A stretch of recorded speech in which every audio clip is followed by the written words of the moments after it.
Bismillahirrahmanirrahim. Assalamualaikum warahmatullahi wabarakatuh. Perkenalkan, nama saya Al-Fatah Margi dengan NIM 22032069. Pada kesempatan kali ini kita akan membahas mengenai perkecambahan kelapa sawit dari biji hingga kecambah siap tanam, di mana perkecambahan kelapa sawit merupakan tahap paling krusial dalam proses pembibitan, karena tahap ini menentukan kualitas tanaman sejak masih dalam bentuk kecambah. Pada komoditas kelapa sawit, biji tidak langsung berkecambah setelah dipanen karena memiliki dormansi alami yang kuat. Dormansi ini adalah mekanisme biologi alami tanaman kelapa sawit untuk melindungi embrio selama periode tidak menguntungkan. Namun, dalam kegiatan pertanian dan perkebunan, dormansi panjang ini menjadi tantangan yang harus dikuasai. Oleh karena itu, proses perkecambahan kelapa sawit dilakukan melalui serangkaian tahapan teknis untuk membangunkan biji agar dapat tumbuh menjadi kecambah yang sehat, seragam, dan siap dipindahkan ke pembibitan awal atau pre-nursery. Dormansi pada biji kelapa sawit terutama disebabkan oleh kulit biji atau endocarp yang sangat keras dan kedap air. Endocarp ini berfungsi melindungi embrio dari tekanan lingkungan, namun sekaligus membatasi pertukaran udara dan masuknya air. Kondisi ini membuat embrio tidak dapat melakukan respirasi, sehingga aktivitas metabolisme untuk memulai perkecambahan tidak berjalan. Namun, perlakuan khusus biji kelapa sawit bisa membutuhkan waktu berbulan-bulan bahkan bertahun-tahun untuk berkecambah secara alami. Oleh sebab itu, pemulia dan teknisi perkebunan mengembangkan metode pematahan dormansi untuk mempercepat proses tersebut. Kesuksesan proses perkecambahan ditentukan oleh kemampuan mengatur 3 faktor utama: suhu, kelembaban, dan kadar air dalam biji. Ketiganya harus seimbang karena setiap tahapan memengaruhi aktivitas enzim perkecambahan. Suhu yang terlalu tinggi merusak embrio, sementara suhu yang terlalu rendah menyebabkan dormansi tidak pecah. Kelembaban yang terlalu tinggi memicu pertumbuhan jamur, tapi kelembaban terlalu rendah menyebabkan biji kehilangan air dan embrio gagal berkembang. Oleh karena itu, manajemen lingkungan pada setiap tahapan perkecambahan sangat menentukan tingkat keberhasilan. Di banyak kebun besar seperti PTPN, Astra Agro, dan Sinarmas, proses perkecambahan dilakukan di fasilitas khusus yang disebut germination chamber atau ruang inkubasi. Ruangan ini dirancang untuk memungkinkan pengaturan suhu dan kelembaban secara presisi. Alasan ruang inkubasi dibutuhkan adalah karena biji sawit sangat sensitif pada perubahan lingkungan. Prosedur penanganannya telah distandarisasi berdasarkan hasil penelitian bertahun-tahun untuk memastikan persentase kecambah yang tinggi hingga mencapai 80-90%. Proses perkecambahan kelapa sawit tidak hanya bertujuan menghasilkan kecambah, tapi juga memastikan kecambah memiliki struktur morfologis yang lengkap dan sehat. Struktur yang diperhatikan meliputi radikula atau akar lembaga, lumula, tunas lembaga, tekstur jaringan, dan warna kecambah. Kecambah yang tidak memenuhi standar harus dieliminasi, karena kecambah yang cacat berpotensi menghasilkan tanaman yang tidak mampu berproduksi maksimal. Tanaman sawit adalah tanaman tahunan, sehingga kesalahan pada tahap awal dapat berdampak puluhan tahun kemudian. Seluruh tahapan perkecambahan merupakan kombinasi antara teknik pengolahan fisik, pengendalian lingkungan, dan pemahaman biologi biji. Operator perkecambahan harus memahami kapan biji sudah siap diproses, kapan biji harus disiram, kapan harus diangin-anginkan, hingga kapan harus dipindahkan dari satu tahap ke tahap berikutnya. Kesalahan kecil, misalnya biji terlalu lama disimpan tanpa angin-angin, dapat menyebabkan pembusukan, sementara biji yang terlalu kering dapat gagal berkecambah. Pemilihan bahan tanam juga menjadi faktor penting. Biji kelapa sawit yang digunakan untuk perkecambahan harus berasal dari sumber benih bersertifikat seperti Marihat, Konsum, maupun ASD Costa Rica. Benih ilegal seringkali memiliki tingkat perkecambahan rendah, embrio kecil, dan kualitas genetik tidak jelas. Industri kelapa sawit sangat bergantung pada kualitas bahan tanam, sehingga proses perkecambahan harus dimulai dari benih yang terjamin mutunya. Perkecambahan kelapa sawit pada dasarnya merupakan tahap awal dalam produksi tanaman yang akan menghasilkan tandan buah segar atau TBS. Jika kecambah yang dihasilkan berkualitas buruk, maka hasil panen di masa dewasa akan rendah dan tidak stabil. Karena kelapa sawit adalah tanaman produksi jangka panjang yang baru mulai menghasilkan pada umur 2,5-3 tahun. Kesalahan pada tahapan kecambah dapat merugikan perusahaan hingga puluhan juta per hektar dalam jangka panjang. Perkecambahan yang baik juga berkontribusi terhadap keseragaman pertumbuhan tanaman di lapangan. Jika kecambah tumbuh tidak seragam, maka populasi tanaman akan tidak seimbang. Tanaman yang lebih kecil akan tertutup oleh tanaman lain yang tumbuh lebih cepat dan akhirnya tidak mampu berproduksi secara optimal. Itulah mengapa hasil perkecambahan harus memiliki standar tinggi untuk memastikan keseragaman tanaman di lapangan. Dengan demikian, proses perkecambahan kelapa sawit adalah tahapan yang membutuhkan ketelitian, kesabaran, dan pemahaman fisiologis mendalam. Tahap ini adalah fondasi utama dalam menghasilkan tanaman kelapa sawit berkualitas tinggi. Melalui pengelolaan mekanis, biologis, dan teknis yang baik, proses perkecambahan dapat menghasilkan kecambah yang seragam, kuat, dan siap untuk tumbuh di pembibitan. Tujuan utama dari proses perkecambahan kelapa sawit adalah untuk membangkitkan biji dari kondisi dormansi menuju fase aktif pertumbuhan, sehingga biji dapat berubah menjadi kecambah yang sehat dan siap ditanam di tahap pembibitan. Dormansi merupakan kondisi alami yang menjaga embrio tetap aman dalam jangka panjang.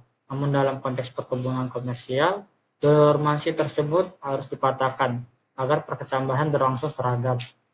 Tanpa perkecambahan yang terkontrol, bibit sawit tidak akan tumbuh secara bersamaan dan menyebabkan ketidakseimbangan populasi tanaman di lapangan. Karena itu, tahapan perkecambahan dirancang secara ilmiah agar menghasilkan kecambah dengan kualitas fisiologis optimal. Perkecambahan bertujuan untuk memastikan keseragaman pertumbuhan tanaman. Ketika kecambah berhasil diproduksi dengan standar yang baik, seluruh bibit di pre-nursery akan tumbuh dalam tingkat perkembangan yang hampir sama. Keseragaman ini sangat krusial karena tanaman sawit yang tumbuh serempak akan membentuk populasi kebun yang stabil dan produktif. Jika kecambah berkualitas buruk atau tumbuh tidak seragam, tanaman sawit akan saling menutupi dan menyebabkan beberapa individu terhambat. Ketidakseimbangan ini akan mempengaruhi produksi selama lebih dari 25 tahun masa hidup tanaman. Tujuan lain dari perkecambahan adalah memastikan kecambah memiliki kekuatan fisiologis yang optimal. Kecambah yang sehat harus memiliki radikula putih segar, plumula yang kuat, serta ukuran embrio yang ideal. Kekuatan fisiologis ini penting karena pada tahap awal pertumbuhan, tanaman sawit sangat rentan terhadap stres lingkungan, seperti kekurangan air, intensitas cahaya tinggi, serangan jamur, atau ketidakseimbangan nutrisi. Dengan menghasilkan kecambah yang kuat sejak awal, risiko kematian bibit dapat ditekan seminimal mungkin. Perkecambahan juga bertujuan untuk meningkatkan persentase keberhasilan pembibitan, sehingga jumlah kecambah yang siap tanam sesuai dengan target populasi kebun. Standar industri perkebunan kelapa sawit biasanya membutuhkan tingkat keberhasilan lebih dari 85% agar operasi pembibitan berjalan lancar. Jika tingkat keberhasilan rendah, perusahaan harus melakukan penyemaian ulang yang memakan waktu, tenaga, dan biaya tambahan. Karena itulah, setiap tahapan perkecambahan diarahkan untuk meminimalkan kegagalan dan memaksimalkan jumlah kecambah layak tanam. Selain memastikan pertumbuhan awal, tujuan perkecambahan juga termasuk memperbaiki struktur akar awal. Radikula yang muncul pada kecambah adalah akar primer yang nantinya akan berkembang menjadi sistem akar yang kuat. Jika radikula tumbuh pendek, berwarna gelap, atau cacat, maka kecambah tersebut harus dieliminasi. Akar adalah fondasi utama penyerapan air dan nutrisi pada masa pertumbuhan awal, sehingga kualitas akar berpengaruh langsung terhadap kekuatan bibit di polybag dan akhirnya di lapangan. Sistem perakaran yang kuat akan mendukung kemampuan tanaman menghadapi kekeringan, kelebihan air, atau kompetisi nutrisi. Tujuan berikutnya adalah menjaga kemurnian genetik kecambah. Proses perkecambahan dilakukan secara terkendali untuk memastikan bahwa setiap kecambah benar-benar berasal dari benih unggul bersertifikat seperti Dura Expicifera atau DXP, bukan benih ilegal atau campuran. Kemurnian genetik sangat penting karena merupakan faktor utama yang menentukan potensi produksi sawit. Tanaman yang berasal dari benih tidak murni sering menghasilkan tandan yang kecil, minyak sedikit, atau pertumbuhan tidak optimal. Oleh karena itu, perkecambahan berfungsi juga sebagai tahap seleksi awal. Tujuan lain adalah untuk memastikan bahwa camba dapat dipindahkan di fase pembibitan dengan tingkat stres minimal. Jika kecamba diproses dengan baik, bibit akan mudah beradaptasi saat ditanam di media tanah ataupun di polybag.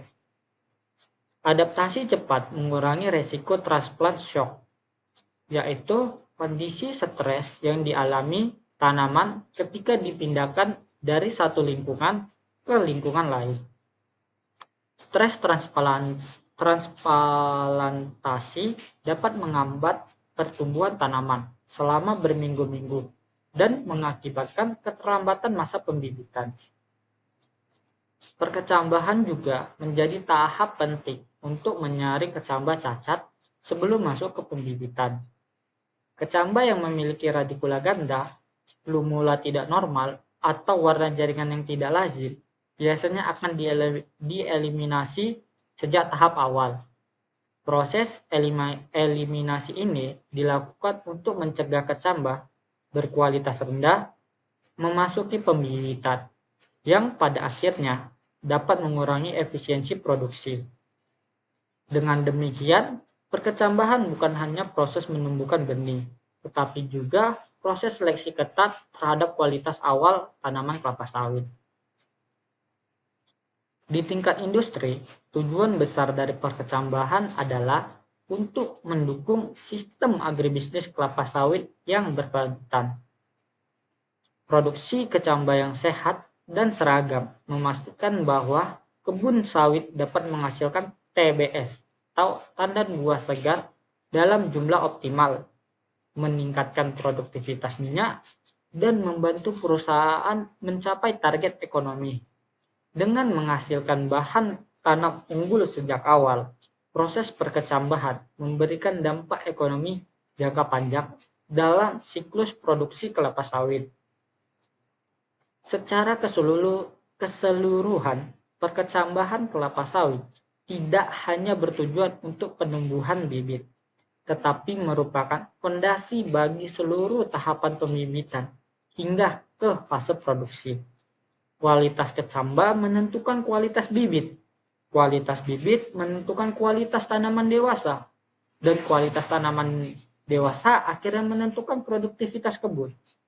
Dengan pemahaman ini, tujuan perkecambahan menjadi sangat strategis dalam rantai produksi kelapa sawit.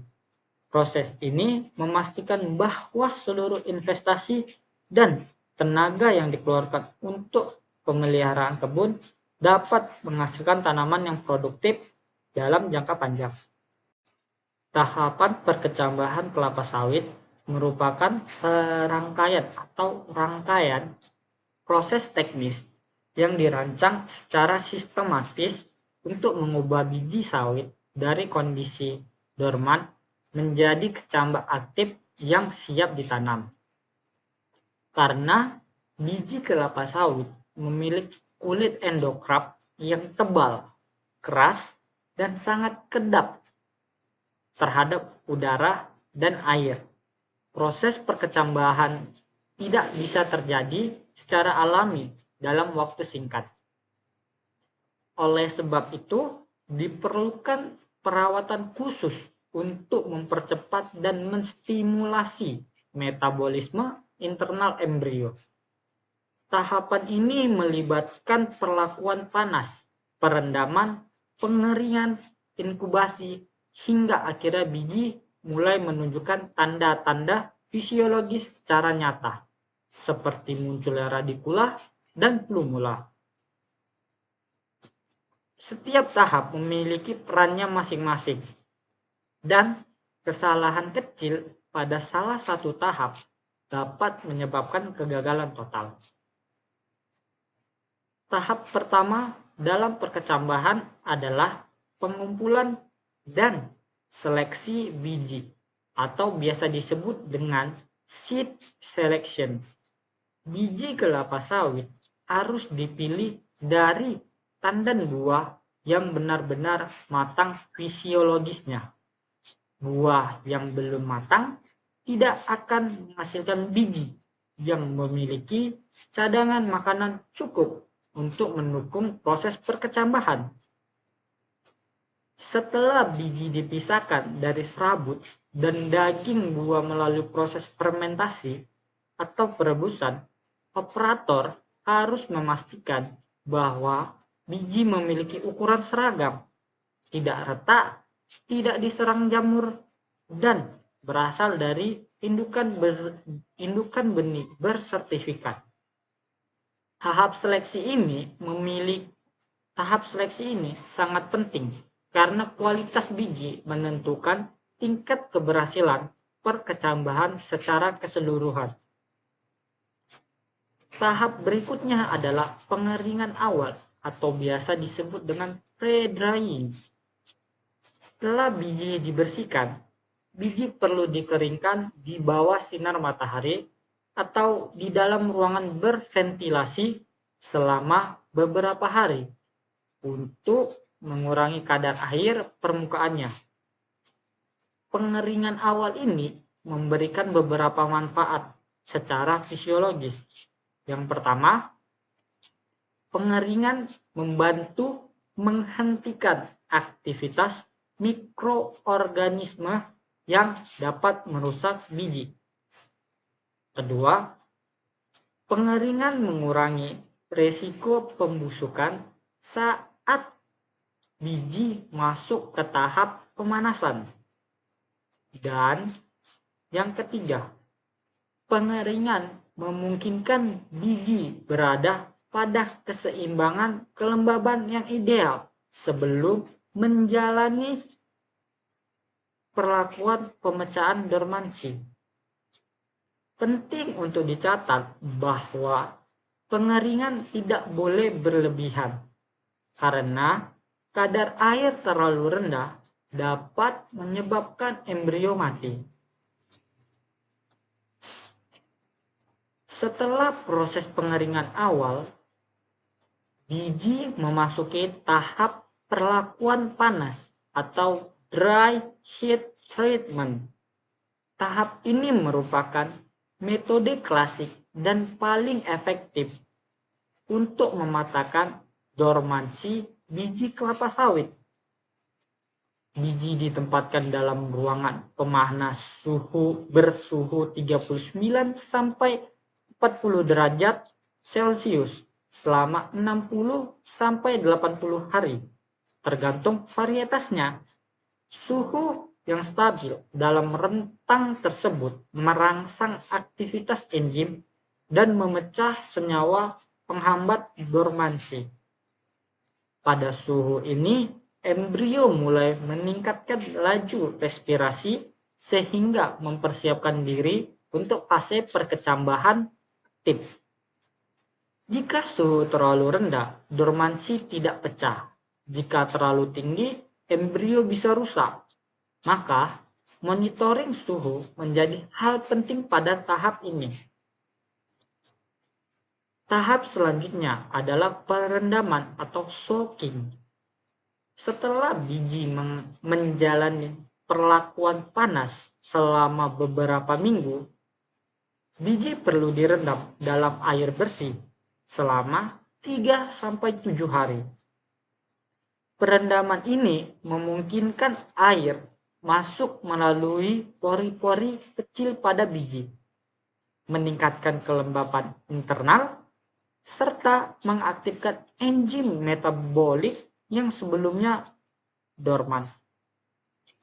Air adalah media utama dalam reaksi fisiologis, sehingga proses ini membantu mengawali proses pembelahan sel embrio.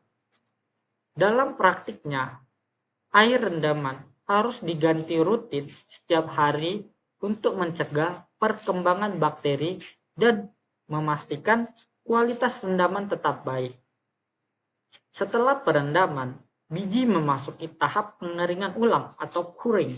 Pada tahap ini, biji dikeluarkan dari rendaman lalu diangin-anginkan selama 24-48 jam hingga mencapai kelembaban optimal sekitar 18-20%. Tahap kuring merupakan keseimbangan antara memberikan kelembaban cukup agar embrio aktif tetapi tidak terlalu basah sehingga memicu pembusukan. Pada fase ini, jaringan embrio mulai melakukan penyerapan oksigen dan memulai sintesis ATP sebagai sumber energi untuk pertumbuhan radikula. Jika kuring dilakukan terlalu lama, biji menjadi terlalu kering. Bila terlalu singkat, biji terlalu basah dan mudah terserang jamur. Tahap berikutnya adalah inkubasi atau germination chamber, yaitu tahap inti dari keseluruhan proses. Biji ditempatkan dalam ruangan tertutup bersuhu 28-30 derajat Celcius dengan kelembaban tinggi selama 30-40 hari. Pada lingkungan ini, biji diberi kondisi optimal agar radikula mulai muncul. Biji tidak boleh terkena cahaya matahari langsung, dan ruangan harus memiliki ventilasi minimal. Selama inkubasi, biji harus dibolak-balik beberapa kali untuk memastikan distribusi panas merata. Pada tahap inilah, embrio mulai pecah cangkang dan menghasilkan radikula kecil berwarna putih. Tahap ini juga menjadi fase pelepasan dari dormansi penuh menuju aktivitas fisiologis maksimum. Setelah radikula muncul sepanjang 1-2 cm, biji memasuki tahap seleksi kecambah atau grinding sprout. Kecambah diperiksa satu persatu untuk memastikan kelengkapan bagian struktur seperti radikula yang lurus, plumula yang jelas, serta warna jaringan yang sehat. Kecambah cacat seperti radikula bengkok, radikula kering, plumula tidak muncul, atau kecambah busuk harus langsung dieliminasi. Seleksi ini penting untuk menghasilkan bibit berkualitas tinggi agar pada tahap pembibitan semua tanaman dapat tumbuh dengan seragam dan kuat. Tahap berikutnya adalah penyimpanan sementara atau biasa disebut dengan pre-nursery holding. Jika kecambah tidak langsung ditanam, kecambah harus disimpan dalam kondisi lembab dan teduh dengan aerasi cukup. Penyimpanan tidak boleh lebih dari 3-5 hari karena kecambah dapat mengalami stres atau pembusukan. Pada perusahaan besar, kecambah biasanya langsung dikirim ke kebun atau pembibitan setelah proses grading selesai. Penyimpanan yang baik membantu mencegah kecambah mengalami dehidrasi atau kerusakan mekanisme selama proses transportasi. Tahap terakhir dari perkecambahan adalah penanaman kecambah ke pre-nursery. Kecambah diletakkan pada polybag kecil berisi media tanah yang gembur, kaya nutrisi, dan memiliki kemampuan drainase yang baik. Radikula harus menghadap ke bawah, sedangkan plumula menghadap ke atas. Penanaman yang benar memastikan kecambah dapat segera berkembang menjadi bibit muda yang kuat dan siap untuk dipindahkan ke main nursery setelah berumur 2-3 bulan. Keberhasilan tahap ini menentukan kesehatan awal tanaman dan berpengaruh besar pada pertumbuhan jangka panjang di lapangan. Pengujian kecambah merupakan tahap penting sebelum kecambah dipindahkan ke pre-nursery karena kualitas kecambah sangat menentukan keberhasilan pertumbuhan bibit sawit pada tahap awal. Pengujian ini dilakukan untuk memastikan bahwa setiap kecambah yang ditanam memiliki struktur morfologi lengkap, bebas dari cacat fisik, dan memiliki potensi tumbuh optimal. Mengingat kelapa sawit adalah tanaman tahunan yang dapat berproduksi selama puluhan tahun. Kesalahan memilih kecambah dapat menimbulkan kerugian jangka panjang. Oleh karena itu, pengujian dilakukan secara ketat menggunakan standar evaluasi visual dan fisiologis yang telah ditentukan oleh lembaga perbenihan resmi. Tahap pertama dari pengujian adalah memeriksa radikula atau akar lembaga. Radikula adalah organ pertama yang muncul dari biji dan menjadi penentu terbentuknya sistem perakaran yang kuat. Radikula yang sehat harus berwarna putih bersih, lembut, dan memanjang secara lurus. Jika radikula terlalu pendek, bengkok tajam, berwarna kecoklatan, atau menunjukkan tanda pembusukan, maka cambah dianggap tidak layak.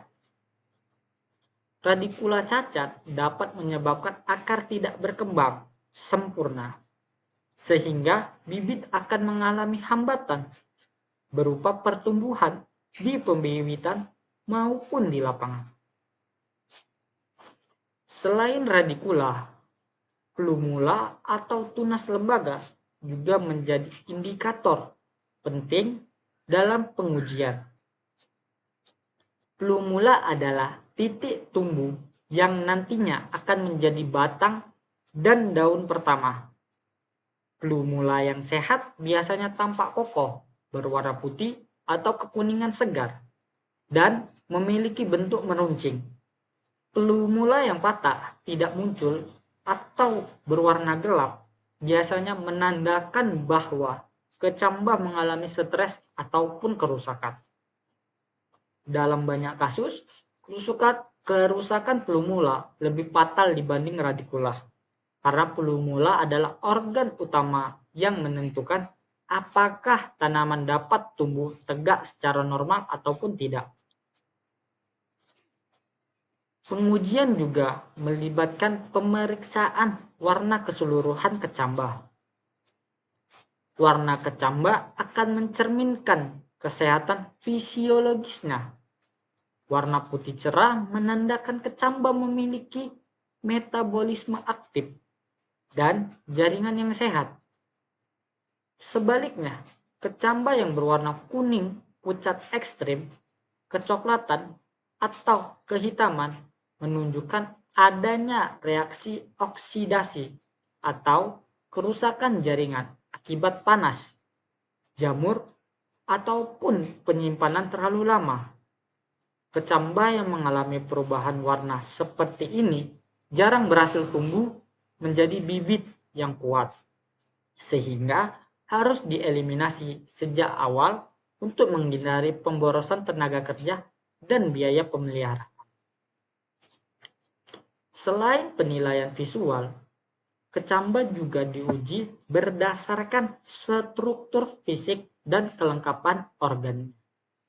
Operator perkecambahan akan memastikan kecambah tidak memiliki akar ganda, plumula ganda, atau deformasi bentuk.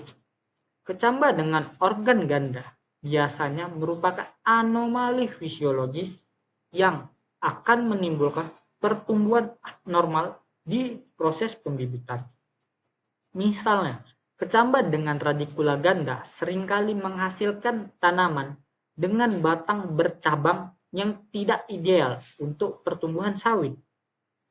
Pengujian organ ini sangat penting karena struktur awal organ menentukan bentuk dan kekuatan tanaman dewasa. Setelah pengujian dilakukan, tahapan berikutnya adalah pemeliharaan kecambah sebelum dilakukan penanaman. Pada tahap ini, kecambah yang telah lolos seleksi harus disimpan di tempat yang teduh, lembab, dan berventilasi cukup. Kondisi penyimpanan sangat berpengaruh terhadap kelangsungan hidup kecambah. Jika kecambah dibiarkan kekeringan, radikula dapat mengerut dan mati. Sebaliknya, Jika penyimpanan terlalu lembab, kecambah rentan terserang jamur seperti Hijopus atau Fusarium. Oleh karena itu, kelembaban harus dipertahankan pada tingkat moderat agar kecambah tetap segar. Pemeliharaan juga melibatkan perlindungan kecambah dari kerusakan mekanis. Pada tahap ini, radikula masih sangat rapuh dan mudah patah. Setiap kecambah harus ditangani dengan lembut dan proses transportasi ke area penanaman harus dilakukan tanpa guncangan keras. Operator biasanya menggunakan nampan datar yang dilapisi kain lembab agar kecambah tidak saling menekan saat dipindahkan. Kerusakan mekanis pada plumula ataupun radikula dapat menyebabkan kecambah gagal tumbuh, meskipun secara visual tampak sehat. Aspek lain yang perlu diperhatikan dalam pemeliharaan adalah manajemen suhu. Kecambah sawit idealnya disimpan pada suhu 25 sampai 28 derajat Celcius untuk menjaga stabilitas fisiologisnya. Jika suhu terlalu rendah, kecambah akan mengalami perlambatan metabolisme yang dapat menghambat pertumbuhan awal. Sebaliknya, suhu yang terlalu tinggi dapat mempercepat respirasi kecambah secara berlebihan, sehingga kecambah menjadi cepat layu. Oleh karena itu, ruangan penyimpanan kecambah harus memiliki sirkulasi udara yang baik dan tidak terkena sinar matahari secara langsung. Pemeliharaan kecambah juga harus mencakup pengendalian hama dan penyakit secara preventif. Walaupun kecambah belum ditanam, serangga kecil seperti semut atau kutu putih dapat menyerang jaringan lembaga yang kaya nutrisi. Serangga ini dapat merusak plumula maupun radikula sehingga mengurangi kelangsungan hidup kecambah saat ditanam. Oleh karena itu, area penyimpanan harus dijaga kebersihannya dan bebas dari organisme pengganggu. Penggunaan fungisida ringan dalam konsentrasi aman terkadang diperlukan untuk mencegah berkembangnya jamur. Secara keseluruhan, pengujian dan pemeliharaan kecambah merupakan tahapan vital yang menjembatani proses perkecambahan dan pembibitan. Tahap ini memastikan hanya kecambah terbaik yang masuk ke pre-nursery, sehingga bibit yang dihasilkan akan tumbuh seragam, kuat, dan siap dipindahkan ke main nursery beberapa bulan kemudian. Pengujian yang ketat dan pemeliharaan yang baik memberikan fondasi kuat bagi produktivitas tanaman di masa dewasa. Tanpa pengujian yang tepat, tingkat kegagalan bibit akan meningkat, menyebabkan kerugian besar dalam jangka panjang. Karena itu, pengujian dan pemeliharaan kecambah adalah salah satu aspek yang paling menentukan keberhasilan produksi kelapa sawit dari awal hingga panen. Kecambahan kelapa sawit merupakan proses biologis kompleks yang dipengaruhi oleh berbagai faktor, baik internal maupun eksternal. Karena biji kelapa sawit memiliki struktur keras dan tingkat dormansi tinggi, maka berbagai kondisi lingkungan harus diatur secara ketat. Kegagalan memperhatikan faktor-faktor ini dapat menyebabkan tingkat perkecambahan rendah, keterlambatan munculnya radikula, atau bahkan kematian embrio. Bagi industri perbenihan, memahami faktor-faktor yang mempengaruhi perkecambahan adalah kunci dalam menghasilkan kecambah unggul yang seragam dan berkualitas tinggi. Oleh karena itu, setiap perusahaan benih menerapkan standar dan parameter khusus dalam proses perkecambahan. Faktor pertama yang sangat menentukan adalah kualitas biji atau biasa disebut seed quality. Biji yang berasal dari pohon induk, unggul, dan matang fisiologis akan memiliki cadangan makanan yang cukup untuk mendukung pertumbuhan embrio. Buah sawit yang dipanen terlalu muda atau dari tanaman induk yang kurang sehat biasanya menghasilkan biji dengan embrio yang lemah. Selain itu, biji yang rusak akibat benturan, pengeringan berlebihan, atau kontaminasi jamur akan sulit berkecambah. Oleh karena itu, seleksi awal biji menjadi fondasi utama yang menentukan keberhasilan seluruh proses. Faktor kedua adalah perlakuan panas atau heat treatment. Suhu menjadi kunci utama dalam memecah dormansi biji kelapa sawit. Suhu ideal yang biasanya digunakan adalah 39 sampai 40 derajat Celcius selama 60 sampai 80 hari. Jika suhu kurang dari standar tersebut, dormansi tidak akan pecah dan biji gagal berkecambah. Namun, jika suhu terlalu dingin, struktur embrio dapat mengalami kerusakan permanen. Kesalahan pada tahap ini sering menjadi penyebab umum mengapa banyak benih gagal tumbuh. Pengaturan suhu memerlukan alat pemanas khusus dan monitoring harian, karena perubahan sedikit saja dapat berpengaruh besar. Faktor ketiga adalah kadar air, atau biasa disebut moisture content. Kadar air biji sangat menentukan aktivitas enzim dan metabolisme embrio. Biji yang terlalu kering akan memiliki embrio dorman yang sulit diaktifkan, sedangkan biji yang terlalu basah rentan membusuk akibat pertumbuhan jamur.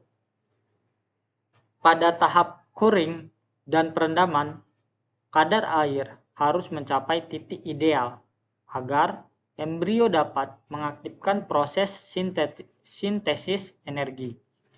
Pengaturan kadar air ini memerlukan pengalaman dan ketelitian karena perubahan 1-2% saja dapat memberikan dampak besar terhadap tingkat perkecambahan.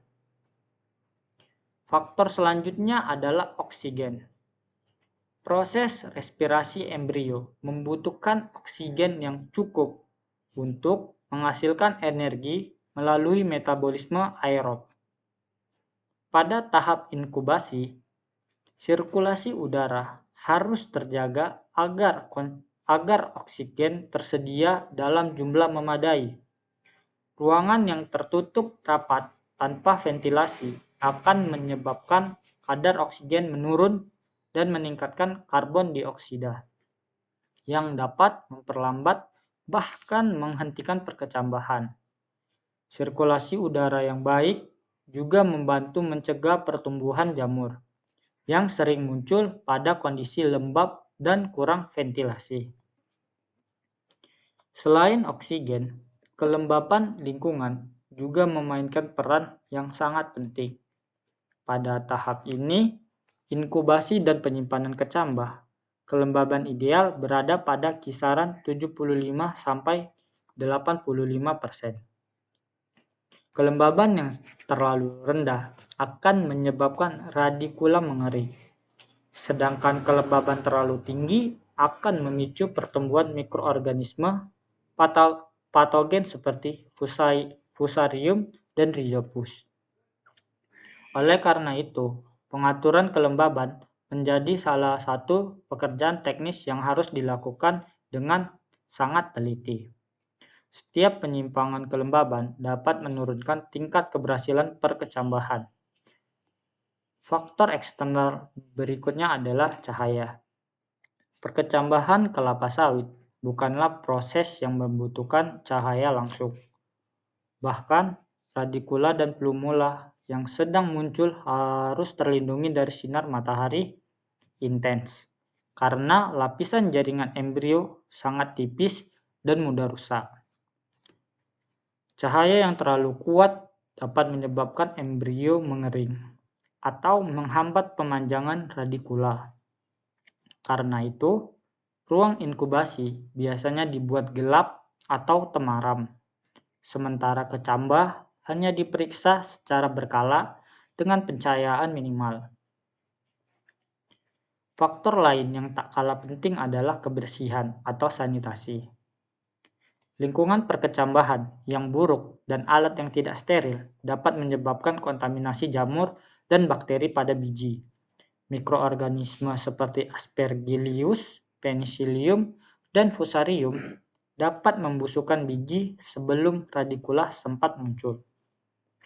Oleh sebab itu, ruangan perkecambahan harus dibersihkan secara rutin, peralatan dicuci, dan operator wajib menggunakan sarung tangan bersih saat menangani biji. Kebersihan bukan hanya faktor pendukung, melainkan faktor yang dapat menentukan tingkat kebersihan. Faktor berikutnya adalah waktu perlakuan. Perkecambahan kelapa sawit tidak boleh dilakukan secara terburu-buru. Masing-masing tahapan, mulai dari heat treatment, soaking, curing, hingga inkubasi, memiliki durasi ideal yang tidak dipersingkat. Akan menghasilkan kecambah lemah, dan jika diperpanjang dapat merusak embrio. Banyak kegagalan terjadi karena operator tidak disiplin dalam mengikuti jadwal.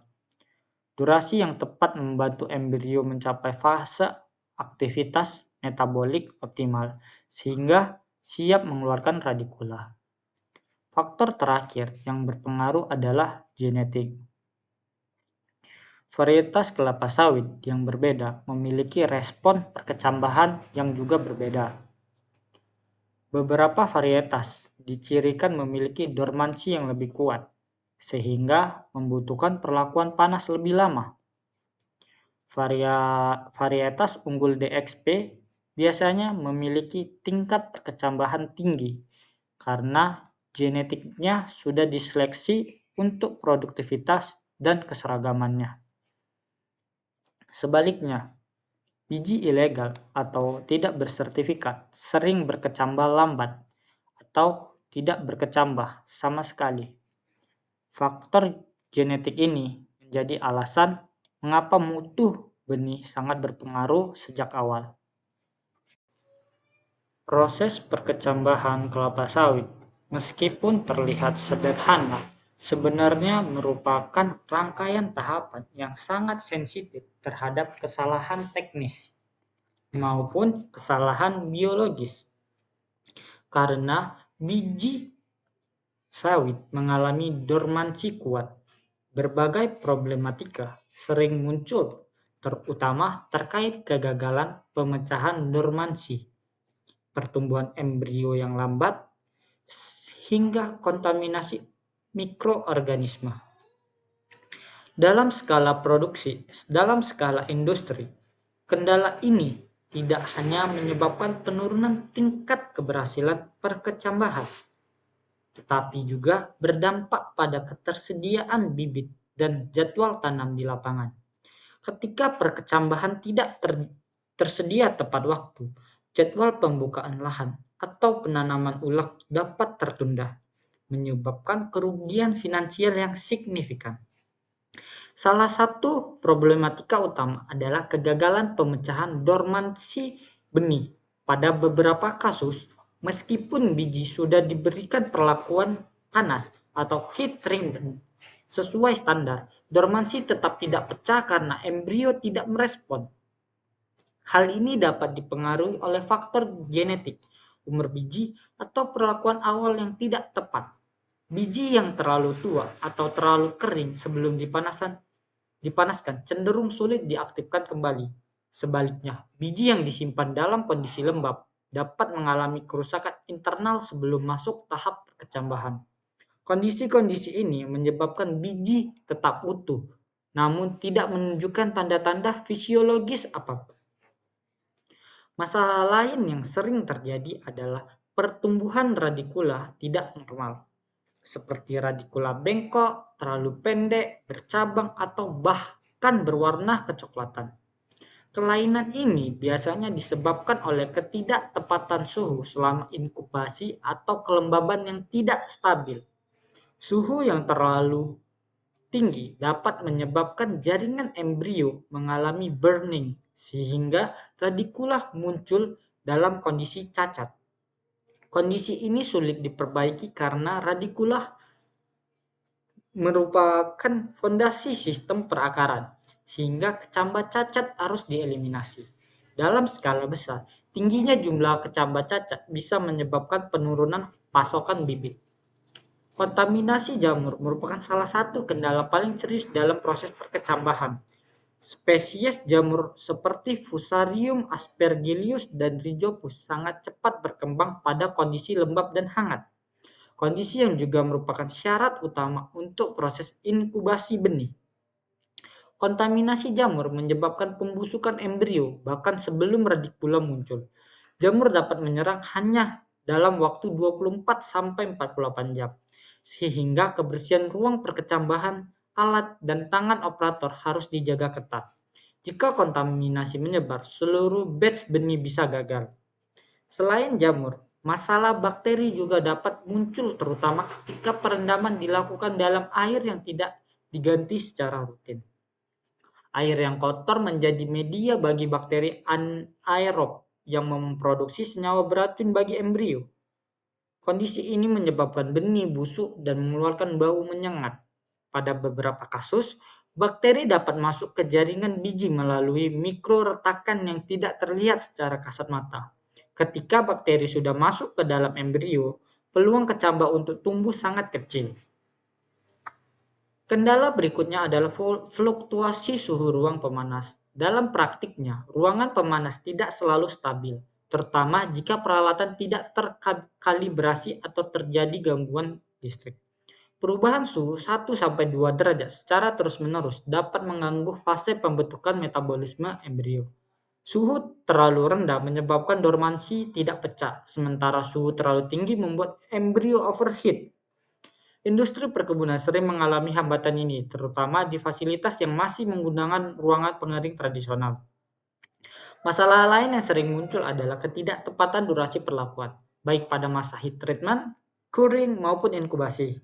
Misalnya, jika perendaman dilakukan terlalu lama, biji menjadi terlalu basah dan rentan busuk. Sebaliknya, curing yang dilakukan terlalu singkat menyebabkan biji tidak mencapai kelembaban optimal untuk respirasi embrio. Sementara itu, inkubasi yang terlalu lama dapat menyebabkan radikula tumbuh berlebihan sehingga rapuh dan mudah patah saat penanganan. Ketidaktepatan durasi ini biasanya terkait kurangnya pengalaman operator. Kendala berikutnya adalah kerusakan mekanisme akibat penanganan yang kasar. Radikula yang baru tumbuh sangat lembut dan mudah patah, bahkan hanya dengan tekanan ringan. Aktivitas seperti pemindahan tray inkubasi, pemeriksaan kecambah, atau transportasi menuju pre-nursery dapat menyebabkan radikula patah. Kerusakan pada radikula hampir selalu berujung pada kegagalan pertumbuhan karena akar tidak dapat beregenerasi dari titik pertumbuhan awal. Oleh sebab itu, operator harus berlatih dan bekerja dengan sangat hati-hati pada tahap ini. Kendala lain adalah ketidakseimbangan kelembapan. Pada ruangan inkubasi, kelembaban yang terlalu tinggi menyebabkan lapisan permukaan kecambah menjadi lembek dan diserang jamur. Namun kelembaban yang terlalu rendah membuat kecambah mengalami dehidrasi dan radikula mengering sebelum masuk ke media tanam. Pemantauan kelembaban sering dipengaruhi oleh kondisi cuaca, sistem ventilasi, serta kesalahan dalam menyemprot air. Ketidakseimbangan ini harus diatasi dengan sistem monitoring higrometer yang akurat. Suhu, kelembaban, dan media merupakan 3 elemen fundamental yang bekerja secara sinergis dalam menentukan keberhasilan proses perkecambahan kelapa sawit. Ketiganya tidak dapat dipisahkan, karena perubahan kecil di salah satu faktor akan berpengaruh pada keseluruhan proses fisiologis embrio. Perkecambahan biji sawit bukanlah proses biologis sederhana, seperti pada tanaman semusim, melainkan memerlukan kondisi lingkungan yang sangat spesifik. Penyebabnya adalah karena biji kelapa sawit memiliki tingkat dormansi alami yang tinggi dan endokrap keras, sehingga memerlukan rangkaian perlakuan yang ketat untuk mengaktifkan metabolisme embrio. Oleh sebab itu, memahami secara mendalam bagaimana suhu, kelembaban, dan media mempengaruhi setiap tahap pertumbuhan benih menjadi sangat penting bagi keberhasilan produksi kecambah unggul. Peran suhu dalam perkecambahan tidak bisa dilebih-lebihkan. Suhu merupakan pemicu utama yang menentukan apakah dormansi biji dapat dipatahkan atau tidak. Proses heat treatment pada suhu ideal 39-40 derajat Celcius selama beberapa minggu bertujuan merangsang aktivitas enzim pada embrio. Pada suhu tersebut, protein inhibisi dormansi mulai terurai, sementara enzim-enzim pemecah cadangan makanan seperti amilase dan lipase mulai aktif. Jika suhu terlalu rendah, metabolisme tidak aktif dan biji tetap dorman. Sebaliknya, jika suhu terlalu tinggi, embrio mengalami kerusakan termal yang irreversibel. Dalam praktik, fluktuasi 1-2 derajat saja dapat menyebabkan tingkat perkecambahan turun drastis, sehingga kontrol suhu menjadi salah satu aspek teknis paling kritis. Suhu juga berperan penting pada tahap inkubasi. Pada fase ini, suhu yang ideal berada pada kisaran 28-30 derajat Celcius, yaitu suhu optimal bagi enzim respirasi bekerja maksimal. Dalam kondisi ini, embrio sawit mulai menunjukkan aktivitas fisiologis nyata, berupa pembelahan sel, pemanjangan radikula, dan pembentukan plumula. Jika suhu inkubasi terlalu rendah, proses respirasi akan melambat, mengakibatkan radikula muncul sangat lambat atau bahkan tidak muncul sama sekali.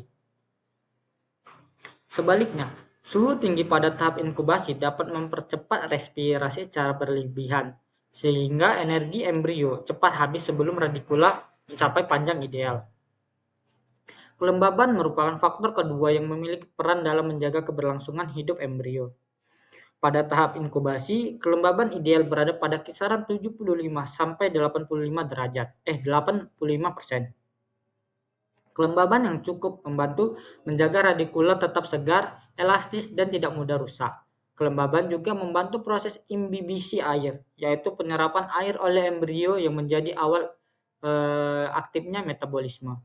Jika kelembaban turun di bawah standar, embrio dapat mengalami dehidrasi yang menyebabkan radikula mengering sebelum memasuki media tanam.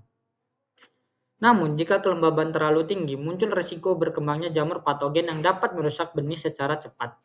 Selain kelembaban lingkungan, kelembaban internal biji juga penting. Kadar air biji setelah kering harus berada di sekitar 18-20% agar embrio mendapatkan keseimbangan yang tepat antara air dan oksigen.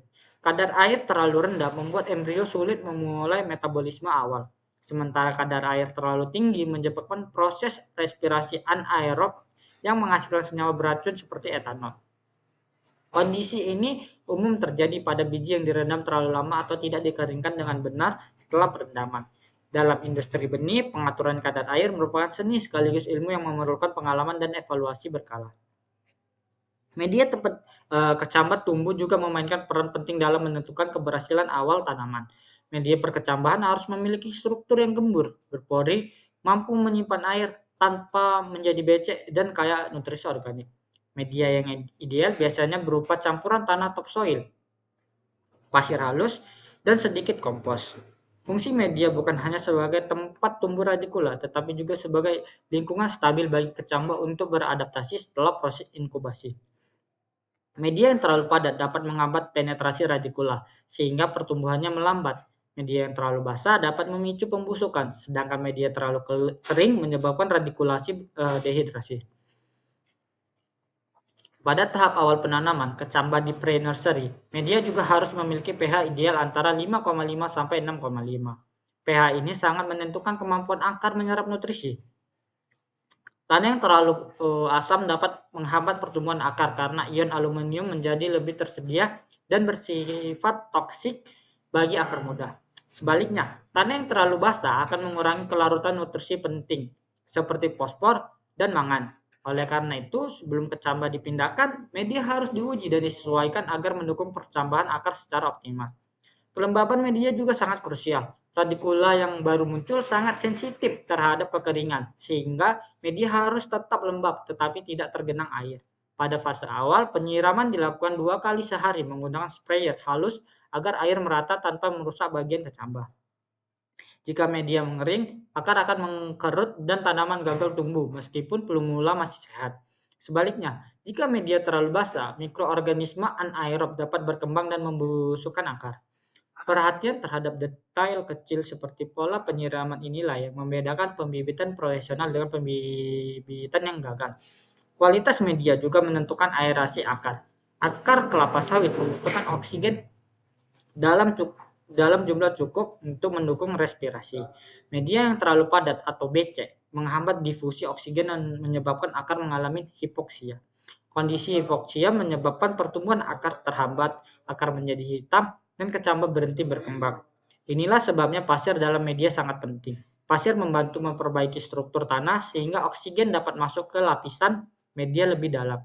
Aerasi media adalah salah satu faktor yang sering diabaikan, tetapi dalam kenyataan sangat menentukan kualitas bibit. Dalam proses perkecambahan kelapa sawit, manusia memegang peran sentral yang tidak dapat digantikan oleh mesin sepenuhnya.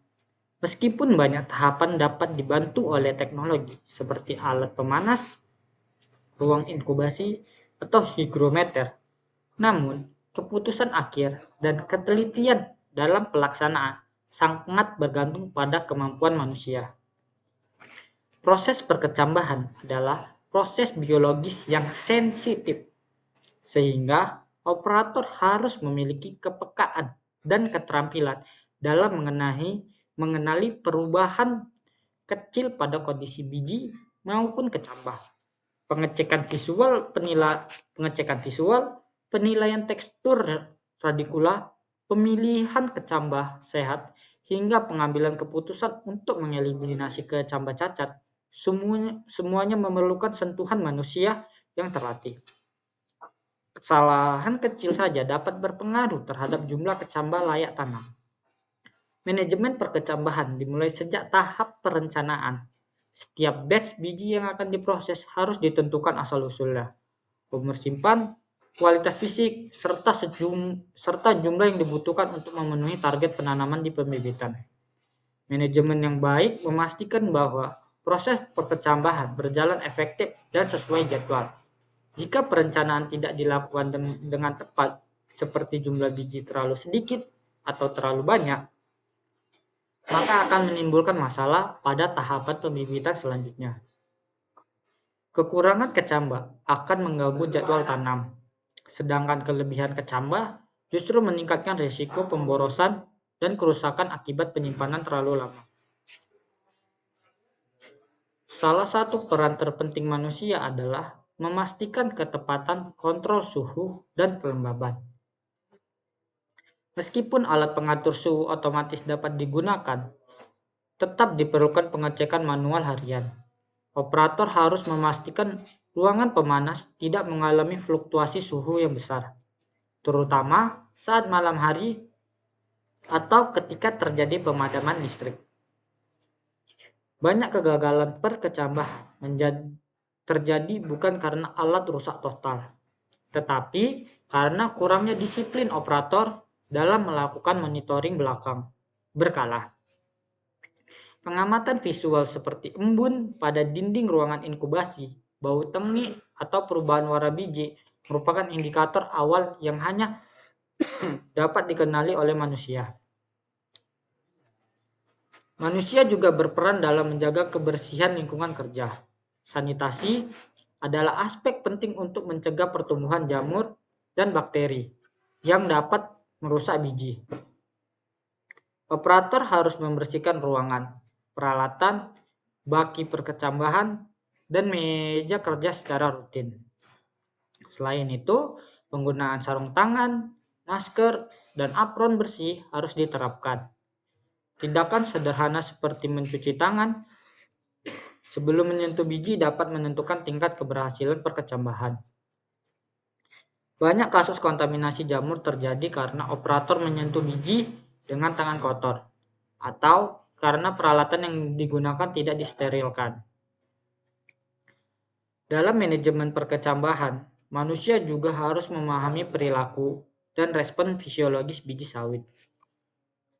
Petugas perkecambahan harus bisa membedakan kecambah sehat, kecambah cacat, kecambah dengan radikula lemah, dan kecambah yang mengalami dormansi sekunder. Pemahaman fisiologis ini tidak hanya diperoleh dari buku panduan, tetapi juga dari pengalaman lapangan. Operator senior biasanya mampu mengidentifikasi kecambah bermasalah hanya melalui perubahan warna atau bentuk yang sangat kecil yang tidak dapat dideteksi oleh operator baru. Inilah mengapa pelatihan dan pengalaman menjadi komponen manajemen yang sangat penting. Aspek lain yang menunjukkan peran besar manusia adalah seleksi kecambah. Proses grading kecambah memerlukan ketelitian tinggi untuk memastikan bahwa kecambah yang masuk ke tahap pre-nursery benar-benar memiliki struktur morfologi sempurna. Dalam skala industri, ribuan hingga puluhan ribu kecambah harus diperiksa satu persatu. Proses ini membutuhkan ketelitian, kesabaran, dan standar yang jelas. Kecambah yang memiliki kerusakan radikula sekecil apapun harus dieliminasi, karena pada akhirnya akan menjadi bibit yang pertumbuhannya terhambat dan menyebabkan ketidakseimbangan populasi tanaman di kebun. Dalam manajemen perkecambahan, dokumentasi dan pencatatan memegang peran vital. Setiap tahapan, mulai dari tanggal mulai heat treatment, durasi perendaman, suhu yang digunakan, jumlah biji yang diproses, hingga jumlah kecambah yang lolos seleksi, semua harus dicatat dengan rapi. Pencatatan ini berguna untuk evaluasi keberhasilan setiap batch dan untuk memperbaiki kesalahan pada batch berikutnya. Dengan pencatatan yang baik, manajer dapat menilai apakah ada perbaikan atau penurunan dalam kualitas perkecambahan dari waktu ke waktu. Tanpa dokumentasi, seluruh proses hanya mengandalkan ingatan operator, yang tentu tidak cukup untuk proses yang begitu sensitif. Selain itu, pemimpin atau supervisor memiliki peran strategis dalam memastikan seluruh standar operasional prosedur atau SOP diterapkan dengan disiplin. Supervisor harus memastikan operator memahami setiap langkah dengan benar, melakukan pengawasan, memberikan pelatihan, dan memastikan bahwa tidak ada tahapan yang dilakukan secara asal-asalan. Dalam banyak kasus, kegagalan perkecambahan terjadi karena SOP tidak dijalankan secara konsisten. Supervisi yang baik mampu mencegah terjadinya human error dan memastikan tingkat keberhasilan perkecambahan tetap tinggi. Manusia juga berperan dalam manajemen risiko. Proses perkecambahan memiliki banyak potensi risiko, seperti kerusakan alat, pemadaman listrik, terjadinya kontaminasi jamur, atau kesalahan campuran media.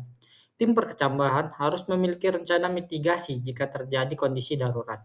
Misalnya, jika pemanas mati, operator harus segera memindahkan biji ke ruangan darurat atau menutupnya dengan isolator panas. Jika terjadi kontaminasi jamur, langkah-langkah pencegahan harus segera diterapkan untuk menghentikan penyebaran. Peran manusia dalam mengambil keputusan cepat sangat penting agar kerusakan tidak meluas. Secara keseluruhan, manusia dan manajemen adalah unsur yang menentukan keberhasilan proses perkecambahan kelapa sawit. Teknologi hanya mampu membantu, tetapi tidak dapat menggantikan ketelitian, kepekaan, dan penilaian operator terlatih. Manajemen yang baik memastikan semua proses berjalan sesuai standar, risiko dikendalikan, dan kualitas kecambah yang dihasilkan tinggi. Perkecambahan yang dikelola dengan baik akan menghasilkan bibit yang seragam, kuat, dan siap tumbuh menjadi tanaman produktif di lapangan. Oleh karena itu, keberhasilan perkecambahan bukan hanya hasil teknologi, tetapi merupakan perpaduan antara keterampilan manusia, disiplin kerja, dan penerapan manajemen yang efektif. Kecambahan kelapa sawit adalah proses penting yang menentukan kualitas bibit dan produktivitas tanaman jangka panjang. Keberhasilannya ditentukan oleh tiga hal utama: kualitas benih, pengolahan teknik percambahan seperti suhu, kelembaban, dan media, serta peran manusia dalam manajemen dan monitoring. Setiap tahap, mulai dari seleksi biji, perlakuan panas, perendaman, kuring, inkubasi, hingga seleksi kecambah, harus dilakukan tepat dan teliti. Gangguan kecil dalam suhu, kelembaban, sanitasi, atau penanganan dapat menyebabkan kegagalan perkecambahan. Dengan menerapkan SOP yang baik, menjaga kebersihan, dan melakukan pengawasan ketat, akan dihasilkan kecambah sawit yang sehat, seragam, dan siap menjadi bibit unggul yang produktif di lapangan. Sekian presentasi dari saya. Assalamualaikum warahmatullahi wabarakatuh.